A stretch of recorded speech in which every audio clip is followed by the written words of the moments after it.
Trump का सपना चकनाचूर हो गया है। अमेरिकी राष्ट्रपति ट्रंप को नोबेल पुरस्कार नहीं मिला, लेकिन कौन है वो शख्स जिन्हें नोबेल शांति पुरस्कार दिया गया है? क्या खासियत है उनकी जिसकी वजह से उन्हें ये शांति पुरस्कार दिया गया, बताएंगे। लेकिन उससे पहले बता दें कि नोबेल पीस प्राइज के लिए अमेरिकी राष्ट्रपति ट्रंप पिछले कई दिनों से काफी बेचैन थे, लेकिन सपने तो सपने रह गए। बता दें कि ये पुरस्कार उन व्यक्तियों या संस्थाओं को दिया जाता है जो शांति, मानवाधिकार और वैश्विक सहयोग के लिए काम करते हैं। इस बार नोबेल पुरस्कार जिन्हें मिला है उनका नाम है मारिया कोरिना मचाडो। अब सवाल कि कौन है मारिया और उन्हें क्यों मिला नोबेल पीस प्राइज, तो बता दें कि मारिया कोरिना मचाडो वेनेजुएला की जानी मानी नेता हैं। उनको देश में लोकतंत्र की बहाली और राष्ट्रपति निकोलस मादुरो के तानाशाही शासन के विरोध में संघर्ष के लिए जाना जाता है। बीते दिन ही ट्रंप का दर्द झलका था। कहा था कि हमने 7 युद्ध सुलझाए। दावा किया कि इतिहास में किसी ने भी इतने युद्धों को नहीं सुलझाया होगा, लेकिन सारी उम्मीदों पर पानी फिर गया।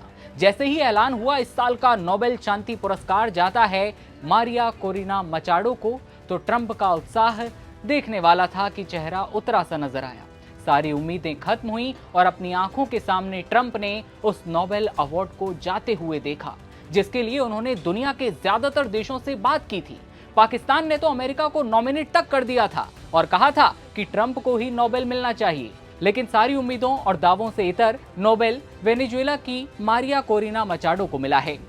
नॉर्वेजियन नोबेल समिति ने मारिया को नोबेल शांति पुरस्कार 2025 से सम्मानित किया और उन्हें ये पुरस्कार वेनेजुएला के लोगों के लिए लोकतांत्रिक अधिकारों को बढ़ावा देने में उनके संघर्ष के लिए दिया गया है। नोबेल शांति पुरस्कार विजेता मारिया कोरिना मचाडो ने पिछले 1 साल से छुपे हुए जीवन जीने को मजबूर होने के बावजूद अपने संघर्ष को जारी रखा।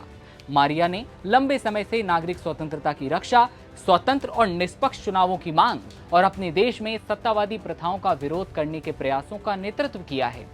वेनेजुएला में लोकतंत्र की बहाली के लिए अपने अथक संघर्ष के लिए मारिया को नोबेल शांति पुरस्कार से सम्मानित किया गया और नोबेल कमेटी ने भी कहा कि उनके जीवन को गंभीर खतरा होने के बावजूद वो देश में बनी रही।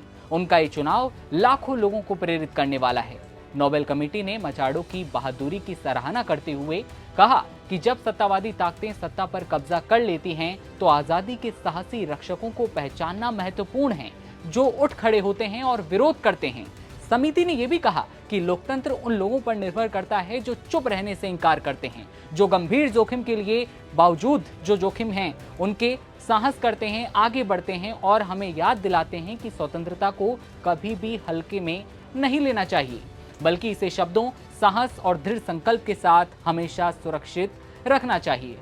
डोनाल्ड ट्रंप के लिए अपने आप में ये बहुत बड़ा झटका है, क्योंकि नोबेल पुरस्कार के लिए उन्होंने अपने दूसरे कार्यकाल में क्या कुछ नहीं किया। उन्होंने हर युद्ध में खुद को शांति करवाने वाला मसीहा बताया। उन्होंने भारत पाकिस्तान युद्ध में भी शांति करवाने के लिए मध्यस्थता करने का दावा किया था, जिसे भारत ने सिरे से खारिज भी किया था। हालांकि पाकिस्तान ने उनकी भावना को स्वीकार करते हुए उन्हें नोबेल पुरस्कार के लिए नॉमिनेट तक कर दिया था। पाकिस्तान के अलावा इजराइल ने भी डोनाल्ड ट्रंप को नोबेल शांति पुरस्कार के लिए नॉमिनेट किया था, लेकिन ट्रंप को नोबेल शांति पुरस्कार नहीं मिला। मारिया कोरिना मचाडो को नोबेल शांति पुरस्कार ऐसे समय में मिला है जब वेनेजुएला में तानाशाही शासन आ चुका है। देश मानवीय और आर्थिक संकट से गुजर रहा है, जहां अधिकांश नागरिक गरीबी में हैं, जबकि सत्ता से जुड़े कुछ लोग असीमित लाभ उठा रहे हैं। सरकार की हिंसक मशीनरी अपने ही नागरिकों पर दमन कर रही है। अब तक करीब 80 लाख लोग देश छोड़ने को मजबूर हैं, ऐसे दावे किए जाते हैं। विपक्ष को चुनावी धांधली और फर्जी मुकदमों के जरिए जेलों में ठूस दिया गया है। मचाडो ने विपरीत हालातों में लोकतंत्र की ज्योति जलाए रखी और निरंकुश शासन के खिलाफ शांतिपूर्ण संघर्ष जारी रखा। समिति ने उन्हें लैटिन अमेरिका में नागरिक साहस की असाधारण मिसाल बताया और ये मिसाल बताते हुए नोबेल शांति पुरस्कार मारिना को दिया गया। ऐसे में इस खबर को लेकर आपकी क्या राय है, कमेंट सेक्शन में बताइए और तमाम खबरों के लिए बने रहिए नवभारत टाइम्स के साथ।